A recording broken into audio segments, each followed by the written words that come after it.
Salam. Semoga Allah melimpahkan keselamatan serta rahmat-Nya padamu. Ini adalah bahasan analisa dan fakta bersama Lisman Sumarjani. Selamat mengikuti.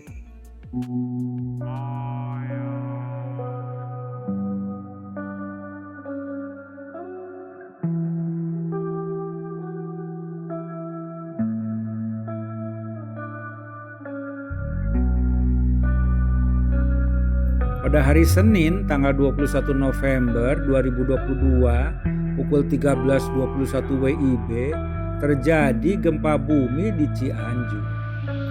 Epicenter gempa berada pada koordinat 6,84 lintang selatan, 107,05 bujur timur. Dengan kedalaman 11 km dan berkekuatan magnitudo 5,6.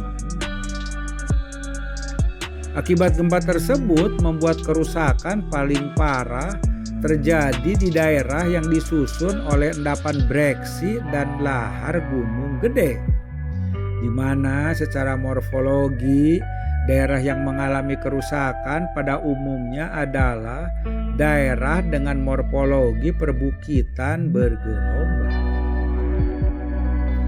Di Kecamatan Cugenang, intensitas mencapai 7-8 mmi, modified Mercalli intensity, ditandai dengan kerusakan bangunan yang sangat masif, terutama di Desa Gasol dan Sarampat, Cugenang.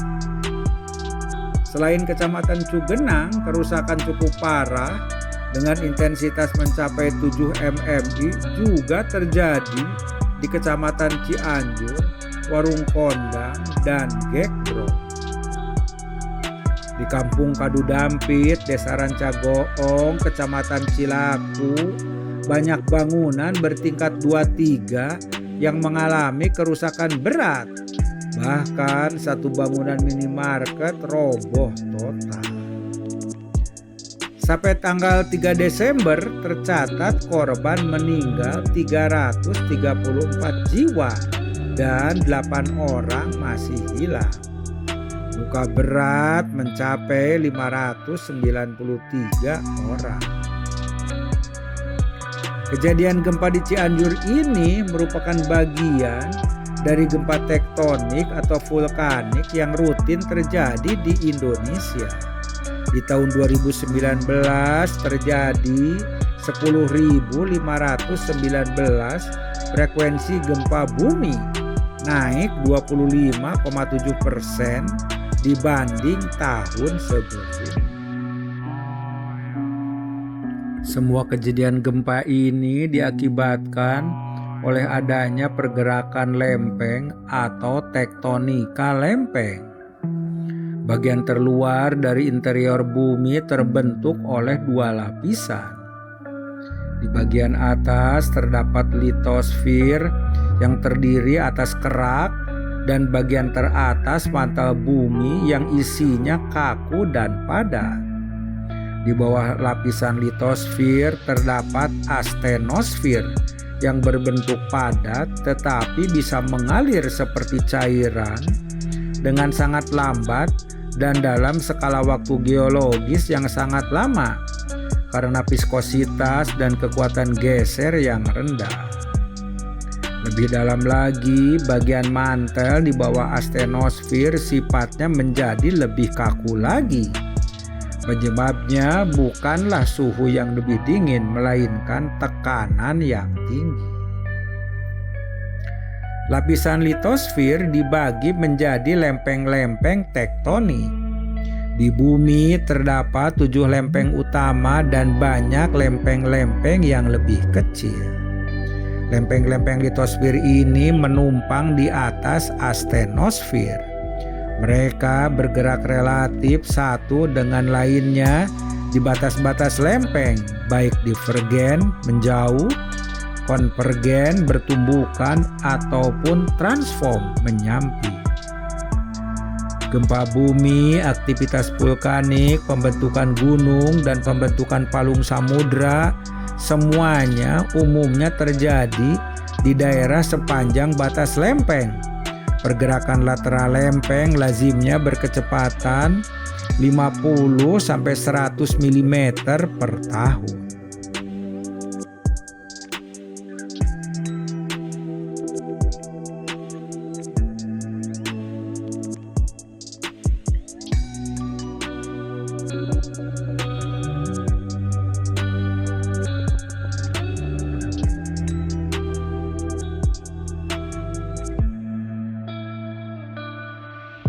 Gunung berapi atau gunung api atau vulkan secara umum dapat didefinisikan sebagai suatu sistem saluran fluida panas, batuan dalam wujud cair atau lava yang memanjang dari kedalaman sekitar 10 km di bawah permukaan bumi sampai ke permukaan bumi, termasuk endapan hasil akumulasi material yang dikeluarkan pada saat meletus.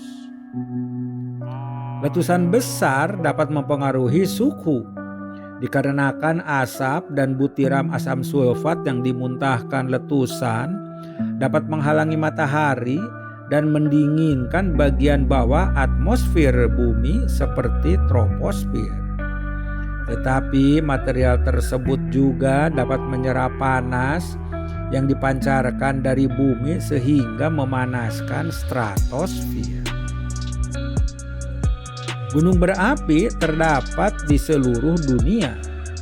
Tetapi lokasi gunung berapi yang paling dikenali adalah gunung berapi yang berada di sepanjang busur cincin api Pasifik, Pacific Ring of Fire. Busur cincin api Pasifik merupakan garis bergeseknya antara dua lempengan tektonik dan lebih, di mana lempeng Pasifik saling bergesek dengan lempeng-lempeng tetangganya.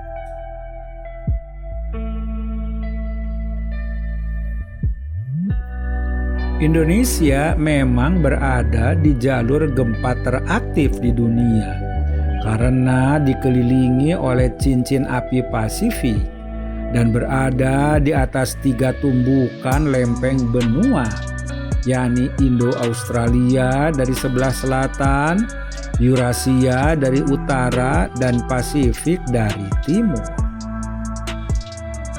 Kondisi geografis ini menjadikan Indonesia sebagai wilayah yang rawan bencana letusan gunung api, gempa bumi, dan tsunami. Namun juga menjadikan Indonesia sebagai wilayah subur dan kaya secara hayati. Debu akibat letusan gunung berapi menyuburkan tanah sehingga masyarakat bisa bercocok tanam dengan baik dan berkehidupan. Jalur cincin api juga memberikan potensi energi tenaga panas bumi yang dapat digunakan sebagai sumber tenaga alternatif. Sesar atau patahan adalah fraktur planar atau diskontinuitas dalam volume batuan, di mana telah ada perpindahan signifikan sebagai akibat dari gerakan massa batuan. Sesar aktif inilah yang menjadi salah satu sumber pemicu gempa bumi yang terletak di darat. Dalam buku Pusat Studi Gempa Nasional tahun 2017 disebutkan jumlah segmen sesar aktif yang dimiliki Indonesia adalah 295 sesar aktif.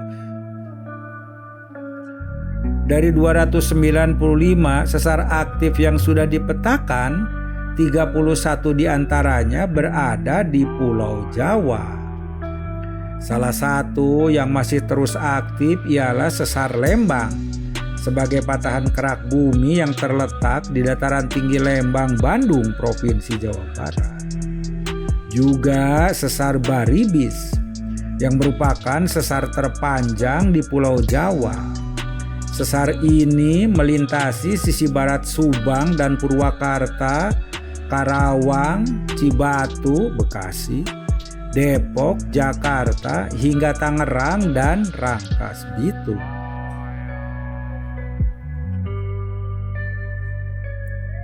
Letusan super eruption Toba adalah letusan Gunung Toba, sebuah gunung berapi super yang terjadi antara 69.000 dan 77.000 tahun yang lalu di kawasan Danau Toba, Sumatera Utara. Letusan ini diakui sebagai salah satu letusan gunung terdahsyat di bumi. Hipotesis bencana Toba berpendapat bahwa peristiwa alam ini mengakibatkan musim dingin vulkanik di seluruh dunia selama 6-10 tahun dan masa pendinginan selama 1000 tahun. Gunung Tambora adalah sebuah gunung berapi kerucut aktif yang terletak di Pulau Sumbawa, Nusa Tenggara Barat. Gunung Tambora terbentuk akibat zona subduksi aktif di bawahnya. Pada masa lampau, ketinggian Gunung Tambora mencapai sekitar 4.300 meter, yang membuat gunung ini menjadi salah satu puncak tertinggi di Indonesia di masa lalu. Dan sekarang tingginya hanya tinggal 2.850 meter. Jadi akibat letusan di tahun 1815, puncak kerucut sepanjang 1.450 meter hilang menjadi abu letusan gunung. Aktivitas vulkanis gunung berapi ini memuncak dengan letusan pada April 1815 yang mencapai skala 7 VEI. Letusan tersebut menjadi letusan vulkanis terbesar sejak letusan Gunung Taupo di Selandia Baru pada tahun 181 Masehi. Letusan Gunung Tambora tercatat terdengar hingga Pulau Sumatera, lebih dari 2000 km ke barat.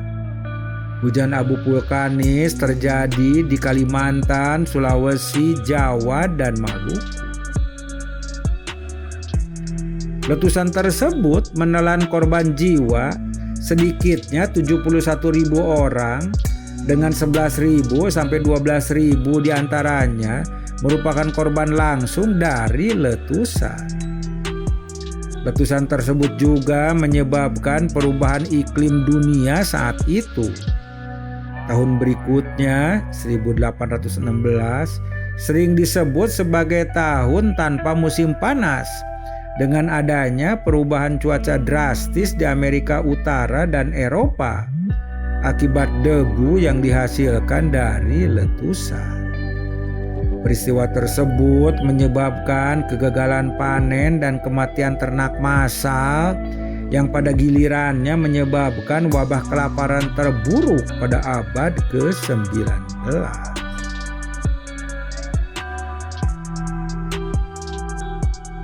Gunung Krakatau dikenal dunia karena letusannya yang sangat dahsyat pada tahun 1883. Awan panas dan tsunami yang diakibatkannya menewaskan sekitar 36.000 jiwa.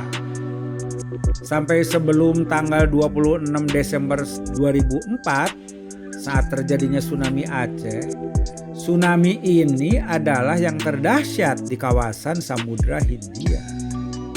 Suara letusan itu terdengar sampai ke Alice Springs di Australia dan Pulau Rodrigues dekat Afrika yang berjarak 4.653 km. Daya ledaknya diperkirakan mencapai 30.000 kali bom atom yang diledakkan di Hiroshima dan Nagasaki di akhir Perang Dunia Kedua. Letusan Krakatau menyebabkan perubahan iklim global. Dunia sempat gelap selama 2,5 hari akibat debu vulkanis yang menutupi atmosfer. Matahari bersinar redup sampai setahun berikutnya. Hamburan debu tampak di langit Norwegia hingga New York.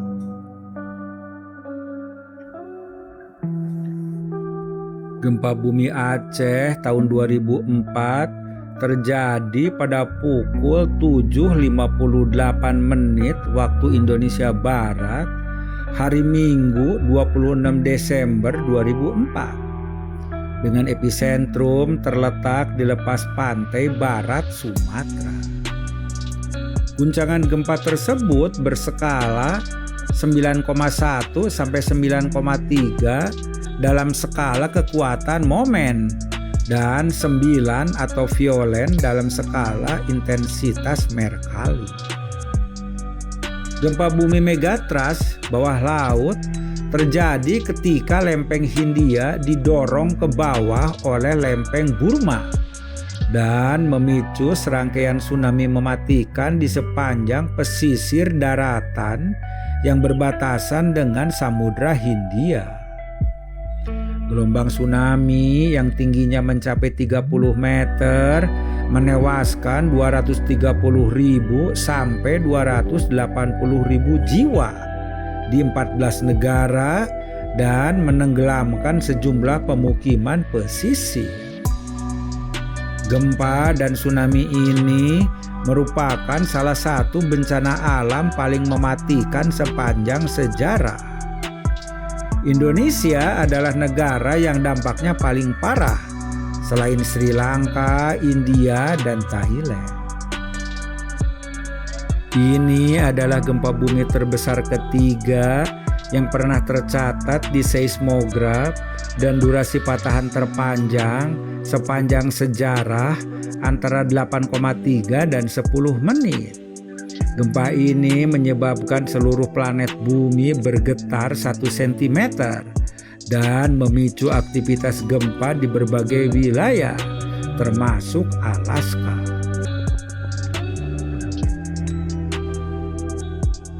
Gunung Salak pada awal abad Masehi disebut sebagai Gunung Handalus, merupakan gunung api strato tipe A. Puncak tertinggi Puncak Salak 1 2.211 meter dari permukaan air laut.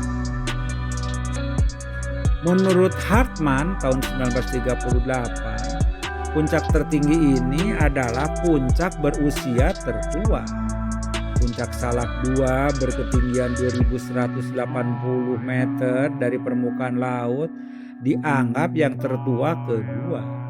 Selanjutnya muncul Puncak Sumbul dengan ketinggian 1.926 meter dari permukaan laut. Terdapat sejumlah kawah aktif yang tidak berada di puncak. Kawah terbesar, Kawah Ratu, merupakan kawah termuda.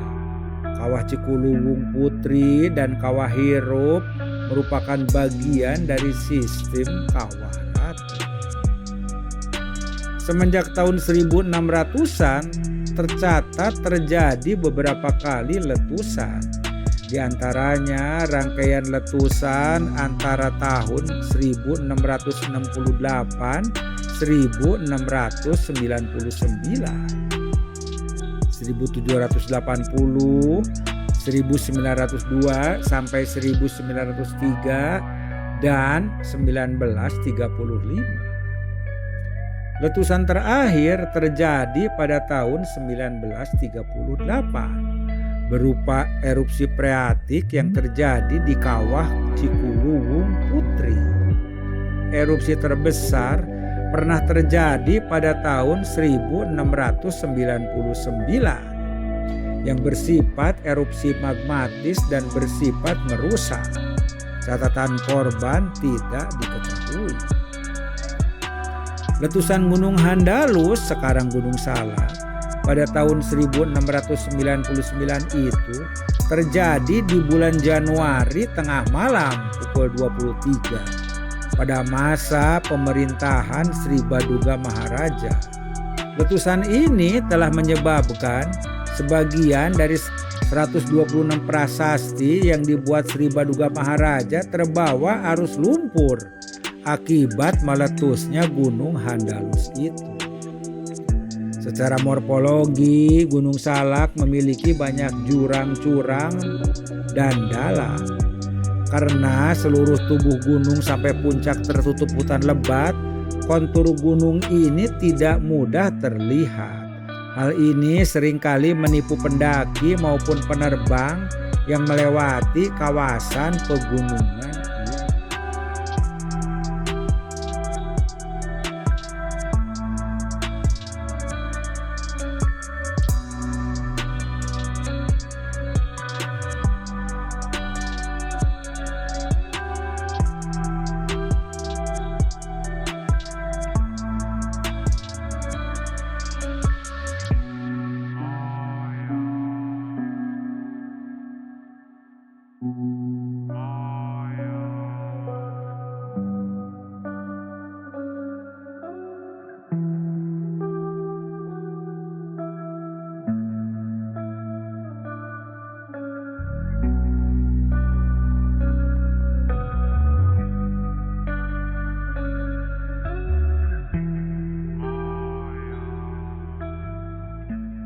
Sampai jumpa di sesi selanjutnya. Kami hadir mingguan secara rutin. Silahkan subscribe agar Anda tidak ketinggalan dari analisa dan fakta bersama saya, Lisman Sumarjani. Salam.